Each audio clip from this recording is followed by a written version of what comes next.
partecipanti della Solo Women Run c'è anche Delia Schintu, che è nata a Ghilarza ma da anni vive a Cagliari. Perché ha scelto di partecipare alla corsa in rosa?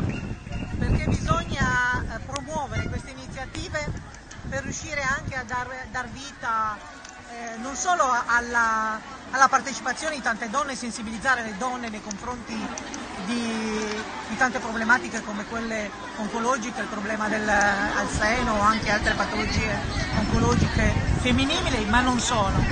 La giornata è importante proprio per la raccolta dei fondi, per la ricerca e per tutte le iniziative che sono a favore dei pazienti oncologici. Lo Stato fa abbastanza? Lo Stato non fa abbastanza, dovrebbe dedicare molti più soldi alla ricerca, perché si è visto anche in questi anni che quando ci sono dei fondi, con la ricerca si va avanti. Hanno fatto delle bellissime scoperte, ma bisogna incentivare ancora di più, perché non sono sufficienti i fondi.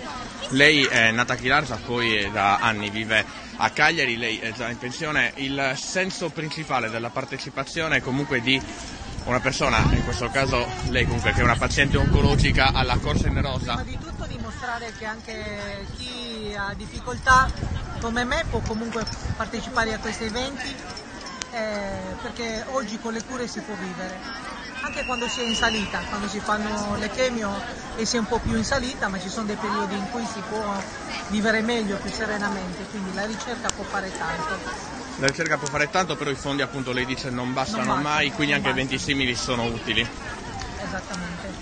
Qual è lo slogan che lei vuole lanciare? La ricerca è vita, la ricerca ci dà vita. Anche grazie allo sport, magari.